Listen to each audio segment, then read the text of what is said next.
No nos bastaría la vida entera para conversar, glorificar, enaltecer, admirar a nuestro Señor Jesucristo. Yo me declaro un fanático, un discípulo, un seguidor, un siervo de Jesucristo en cada uno de mis escenarios, porque mientras más pasa ese tiempo que nosotros vamos conversando con Él, reconociendo que su justificación me compete a mí, su pasión es un beneficio, es un regalo, que por su gracia yo soy salvo, nosotros empezamos, digo nosotros, todo creyente que llega a este punto, a sorprendernos cada día más. La palabra de Dios dice que el camino del justo es como la luz de la aurora, o sea, va en aumento y a medida de que tú reconoces tu necesidad de conocer a Cristo, Él se va a empezar a revelar. Como dice la escritura, Él está a la puerta, Él toca y llama, y cuando uno abre la puerta, Él entra, Él cena con nosotros. E imagínate ese escenario, cenar con el yo soy, cenar con el alfa y el omega y conversar con Él y disfrutar de Él. Yo quiero presentarte hoy al protagonista de la palabra, al verbo encarnado, el único que puede solucionar tu conflicto, al que de tal manera te amó que se entregó, para que todo aquel que en Él cree no se pierda, sino tenga vida eterna. Yo me refiero y estoy hablando del Rey de Reyes, estoy hablando de la luz del mundo, del buen pastor, de la resurrección, del camino, de la vida. Él es, Él es. Con esta introducción vamos a descubrir a Jesucristo en una porción de la escritura muy interesante y comenzamos con el Bereshit. El Génesis, que es el primer libro de la Biblia que narra los comienzos, en el hebreo Bereshit. eh, Tú no te imaginas cómo Cristo está en cada página de este libro, de estos orígenes. Pero en esta oportunidad nosotros vamos a leer Génesis 2 del 7 al 9 y vamos a encontrar algunos patrones sumamente interesantes, una revelación. Cristo nos va a hablar a través de esto. Dice la palabra del Señor: entonces el Señor Dios formó al hombre del polvo de la tierra y sopló en su nariz el aliento de vida, y fue el hombre un ser viviente. Y plantó el Señor Dios un huerto hacia el oriente en Edén, y puso allí al hombre que había formado. Y el Señor Dios hizo brotar de la tierra todo árbol agradable a la vista y bueno para comer. Asimismo, en medio del huerto, el árbol de la vida y el árbol del conocimiento del bien y del mal. Te acabo de leer Génesis 2, del 7 al 9. En primer lugar, volviendo al versículo 7, vemos que nosotros somos o fuimos creados por un Dios creador. Dios nos formó.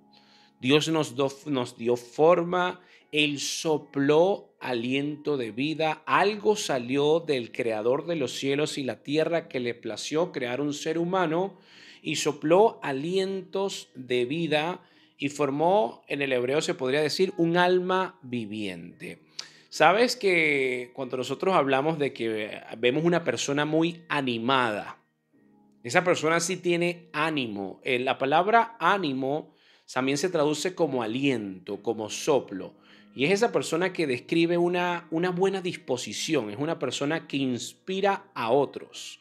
El lenguaje se convierte en qué? En acción.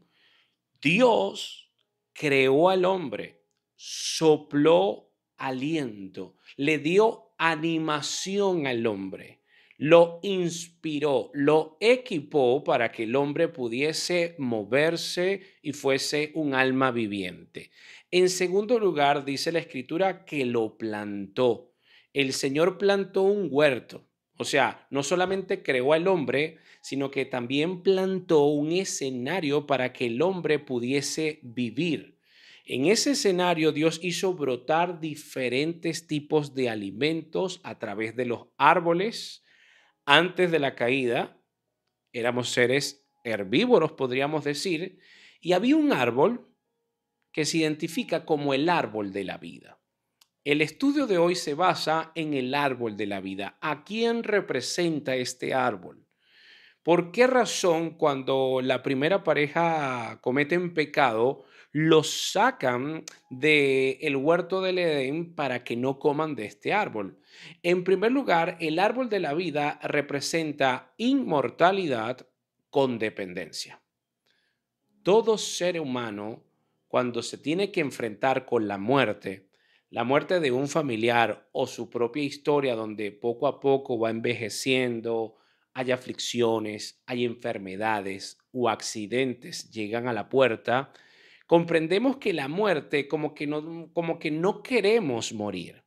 No queremos que los nuestros mueran y ese no querer enfrentar algo que es fáctico, que no podemos cambiar y que todos tenemos que transitar, en realidad es una inquietud buena porque no fuimos diseñados para morir.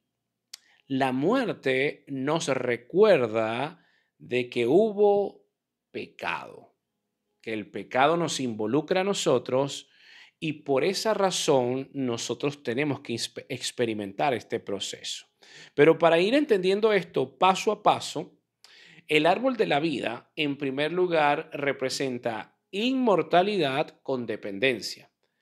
Antes del pecado, los seres humanos eran inmortales, pero dependientes. Tenían que alimentarse de ese árbol. En segundo lugar, los seres humanos eran bendecidos, pero con una condición. Y la condición era la obediencia. Ustedes pueden comer de todo árbol, pero el árbol del conocimiento del bien y del mal no comerás, porque el día que comas, ciertamente morirás, ¿verdad? Entonces teníamos inmortalidad con dependencia, bendición con condición. Ese fue el diseño original. Dios creó al hombre para que fuese inmortal y dependiente, para bendecirlo con condiciones. Si el hombre obedece, yo le bendigo. Pero resulta ser que conocemos la historia y hubo castigo por el pecado. La desobediencia trajo consecuencias y eso nos sucede a nosotros a diario. En la Biblia vemos con mucha claridad qué es lo que debemos de hacer, pero somos desobedientes. Para tener un matrimonio hay bendición con condiciones. Matrimonio, fidelidad, santidad, dependencia de Dios, yugos que sean iguales y no yugos desiguales. Ese es el patrón de Dios. Tenemos nosotros la tendencia de desobediencia, padecemos consecuencias. Dice la palabra del Señor en Génesis 3:22. Entonces el Señor dijo, he aquí, el hombre ha venido a ser como uno de nosotros, conociendo el bien y el mal. Cuidado ahora, no vaya a extender su mano y tomar también del árbol de la vida, y coma y viva para siempre. Muy bien, hay pecado. Desobedecieron la primera pareja. Lo primero que hace el Señor los expulsa del huerto, pero aquí nos da una clave. Nos dice que ellos no podían seguir comiendo del árbol de la vida porque entonces sería un riesgo muy importante. ¿Y por qué sería un riesgo muy importante? Porque sería una raza caída e inmortal. Una raza separada de su creador, inmortal. Hace rato hubiésemos hecho añicos el planeta Tierra. Si nosotros vivimos los más saludables entre ciento y pico de años y tenemos el planeta contaminado y utilizamos la inteligencia artificial para el mal, y hay perversión, hay bestialismo, hay personas que se comportan como si no fuesen humanos y tienen que experimentar la muerte. Imagínate tú que sean inmortales separados de Dios. ¿Cuánta maldad existiría en el mundo? Entonces, la separación, quiere decir, el proceso de la muerte, en realidad fue un acto de bondad de nuestro Dios. Nosotros éramos inmortales, pero dependientes.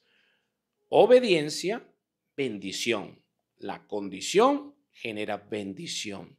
Desobedecemos, rompemos el diseño original de Dios, padecemos consecuencia, como por ejemplo la muerte. Este árbol de la vida, que ya conocemos el diseño original, porque te lo acabo de describir, vuelve a ser mencionado en el libro de Apocalipsis. Y esto es interesante.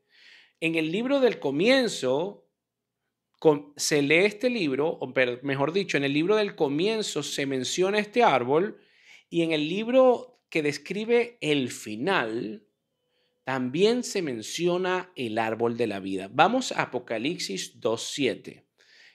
Un contexto le está dando el mensaje a la iglesia de Éfeso y dice la palabra del Señor: el que tiene oído, oiga lo que el Espíritu dice a las iglesias. El vencedor le daré a comer del árbol de la vida que está en el paraíso de Dios. Vamos a comprender esto, querido.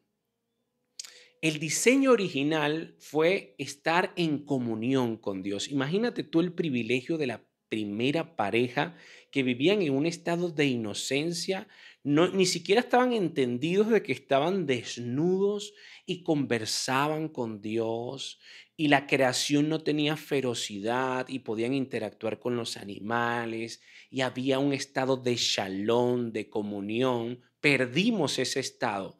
Pero Dios en su misericordia quiere invitarte y quiere invitar a la humanidad a que vuelva a ese estado de comunión con Él.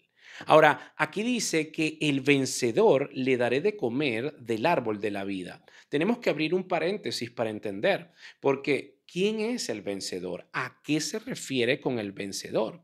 Muy bien, abrimos paréntesis para responder la respuesta a quién se refiere cuando dice al vencedor le daré de comer del árbol de la vida. Respondemos a este interrogante. El vencedor es el que muestra fidelidad al Señor y vive la victoria de Cristo. No lo digo yo, lo dice la Escritura. Vamos rápidamente a Romanos 8:37. Dice, antes, en todas estas cosas, somos más que vencedores por medio de aquel que nos amó. Somos vencedores en Cristo. Vamos a Primera de Juan 2:13 al 14. Os escribo a vosotros, padres, porque conocéis al que es desde el principio. Os escribo a vosotros, jóvenes, presta atención, porque habéis vencido al maligno. Os escribo a vosotros, hijitos, porque habéis conocido al Padre. Versículo 14. Os he escrito a vosotros, padres, porque habéis conocido al que es desde el principio. Os he escrito a vosotros, jóvenes, porque sois fuertes y la palabra de Dios permanece en vosotros y habéis vencido al maligno. Respondemos la interrogante. El vencedor, que es aquel que Dios le dará de comer del árbol de la vida, es la persona que muestra fidelidad al Señor y vive la victoria en Cristo. Eres fuerte cuando la palabra de Dios permanece en ti, cuando no es lo que yo diga, sino lo que la Biblia dice, cuando te levantas y tienes la necesidad de estar unido a la vid, cuando tú reconoces que separado de Él nada puedes hacer. Eres fuerte y vencedor cuando comienzas tu jornada colocándola a los pies de Cristo. Eres fuerte cuando viene la tentación y es bienaventurado el varón que la soporta. Cuando no sujeta su carne y dice, la carne me está diciendo esto, pero en el espíritu Cristo me fortalece. Todo lo puedo en Cristo porque Él me equipa, Él me fortalece. Ahí yo soy un vencedor. Responde tú la pregunta, ¿eres tú vencedor o no eres vencedor? Si eres vencedor, dice, le daré de comer del árbol de la vida. Imagínate tú la intimidad que Dios quiere, que Él nos quiere dar de comer personalmente del árbol de la vida. Ahora, ese árbol está en el paraíso. Vamos a las raíces etimológicas griegas para descubrir algo sorprendente. Aquí dice, le daré de comer del árbol de la vida. La palabra árbol en el griego es Ceylon, con X-Y-L-O-N, Xylon. Esa es la palabra para el árbol en griego. Ahora, es interesante que esa palabra también significa palo, madero o cruz. Por ejemplo, en Hechos 5:30 dice así: el Dios de nuestros padres levantó a Jesús, a quien vosotros matasteis, colgándolo en un madero. Madero es Silón. Ahora, el griego fue utilizado por la soberanía de Dios para escribir el Nuevo Testamento porque era el lenguaje más conocido, pero también porque había una riqueza en este lenguaje que el Espíritu ya conocía. La cruz, Silón. El árbol, Silón. ¿Qué encontramos con este fenómeno? En la cruz, el Señor llevó la maldición del pecador para que el pecador se convirtiese en un creyente y pueda acceder a su bendición, el perdón de pecados, la vida eterna y la comunión con Dios. En la cruz, cuando yo voy a la cruz, Silón, y creo en Cristo y me arrepiento y digo, sí, Señor, es cierto, separado de ti nada puedo hacer, soy mentiroso, soy envidioso, soy chismoso, soy soberbio, soy arrogante, soy incongruente. Cuando empiezo a evaluar y tener un diagnóstico y digo, wow, qué esperolado estoy, no puede ser que tenga tanta maldad dentro de mí. Tú ves a Cristo, Él es la salvación. Por eso es que dice, Él es la puerta. Yo necesito, Señor, yo necesito de ti. Perdona mis pecados. Yo quiero que tú entres a mi vida. Yo reconozco tu sacrificio en ese madero, Silón. ¿Y qué sucede cuando pasa eso? Tú ya posicionalmente, ya tú estás nuevamente en el paraíso. Y Panisa, pero ¿cómo me dices eso si yo todavía padezco necesidades? Estoy en Venezuela, estoy en otro país como inmigrante, estoy sufriendo por las injusticias de este mundo, estoy padeciendo las enfermedades. Préstame atención. La vida de un creyente tiene dos perspectivas. La perspectiva posicional, usted creyó en Cristo y ya posicionalmente, cuando Dios ve a través de la eternidad, porque no está sujeto al tiempo, ya tú estás reinando con Él. Pero la otra perspectiva, que es la que tú y yo padecemos, que está sujeta al tiempo, se llama la perspectiva experimental. Entonces, experimentalmente, sujetos al tiempo, padecemos necesidades, pero recordamos que no estamos derribados, tampoco destruidos. ¿Por qué? Porque tenemos nuestra fe puesta en un acontecimiento que sucedió en el pasado, pero que tiene implicaciones y beneficios futuros. La muerte de Cristo. Cuando Él murió en el Silón, en el madero, Él me dio entrada nuevamente a ese lugar que nos echaron porque estamos caídos. Ese lugar es el paraíso. Cristo es el árbol de la vida. Cuando Él habla en su ministerio terrenal, Él nos muestra de que la vida eterna implica creerle a Él. Ya vamos a llegar ahí. Pero entonces, Apocalipsis 2:7, para terminar con esto, se puede preguntar, ¿es una promesa escatológica, refiriéndose, es una promesa futura o es una promesa actual? Ambas cosas, mi hermano. Es actual porque disfrutamos la vida plenamente en este tiempo porque estamos unidos a Cristo. Y ya yo reconozco que yo no necesito hacer cosas ni tener cosas para ser feliz. Yo soy dichoso y soy bienaventurado cuando comprendo el beneficio que tengo a través de la muerte de Cristo. Y entonces sí hay necesidades, hay tristeza, en el mundo vamos a tener aflicción, pero confiamos porque Él venció el mundo. Entonces, esta promesa de Apocalipsis 2:7 el que venciere, yo le daré comer del árbol de la vida en el paraíso de Dios, me corresponde a mí, ya yo la estoy viviendo. ¿Cómo la estoy viviendo? Tú no sabes qué diferencia hay entre un creyente y un inconverso. Un creyente tiene la capacidad sobrenatural, porque es el Espíritu Santo adentro de nosotros que nos da dinamis para hacerle frente a la adversidad. Entonces vemos las pruebas y sabemos que las pruebas nos producen paciencia. Sabemos que tenemos el Espíritu Santo morando adentro de nosotros y Él nos ayuda. Él es nuestro abogado, Él es nuestro paracletos. Entonces tenemos siempre una perspectiva de que nada nos puede separar del amor de Cristo. Esa perspectiva es saludable.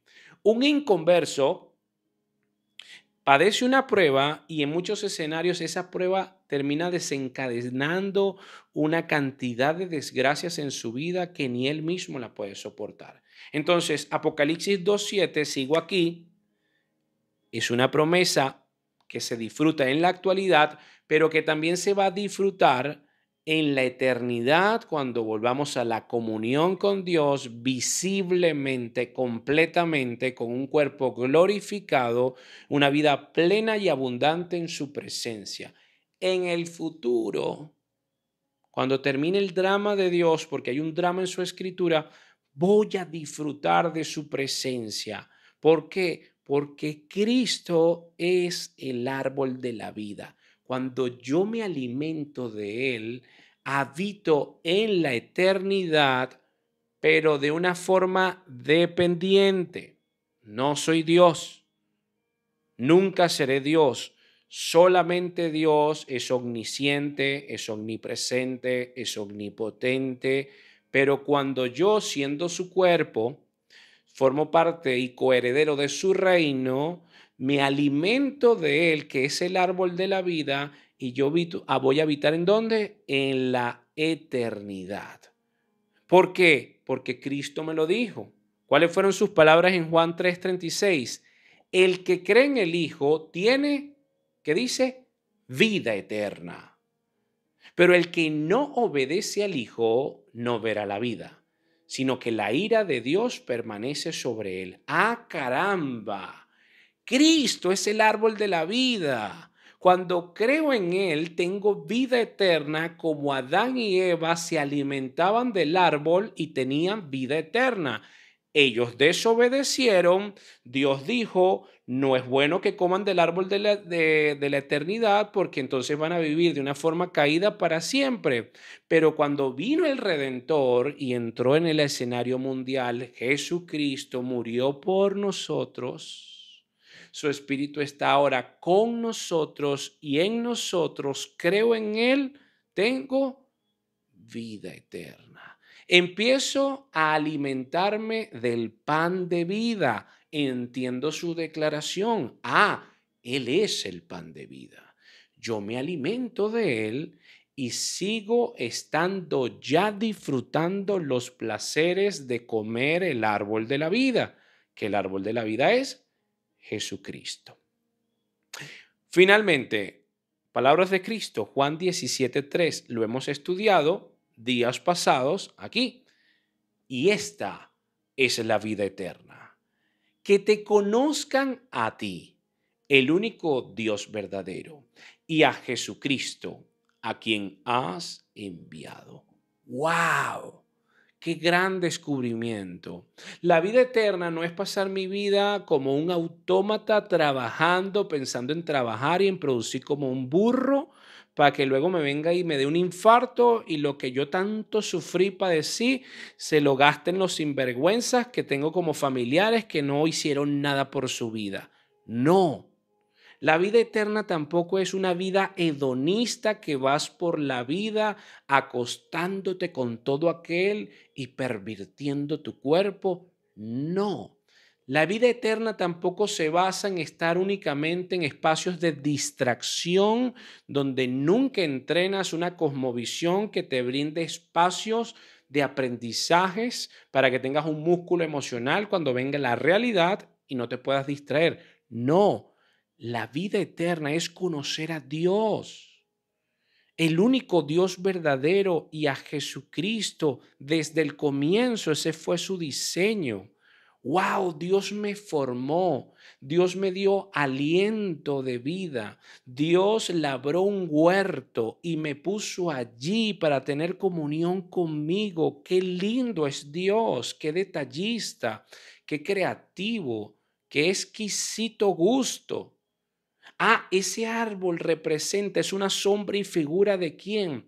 Del gran yo soy, del verbo encarnado, del logos, de Cristo. Yo me alimento de él, habito en su presencia, estoy en un estado de eternidad, de inmortalidad, pero soy dependiente.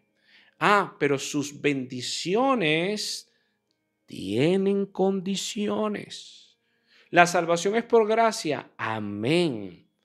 Pero debes creer en la salvación. Debes arrepentirte para que puedas echar mano de esa bendición. Él es el árbol de vida. Si tú aún no conoces a Cristo, yo quiero finalizar diciéndote, termina este video, cierra tus ojos y con tus propias palabras, ahí en la intimidad de tu hogar, Señor, yo quiero conocerte, yo quiero disfrutar en tu eternidad contigo, yo quiero experimentar eso tan lindo que tú describes aquí, de que tú nos darás de comer, así como si fuésemos unos bebés y tú nos alimentas y tú nos sustentas, tú nos cuidas. Yo quiero disfrutar de ese amor paternal, amoroso que solamente tú puedes darme, Dios. Yo quiero aprender más de ti, yo quiero creer en ti. En tu nombre poderoso, amén.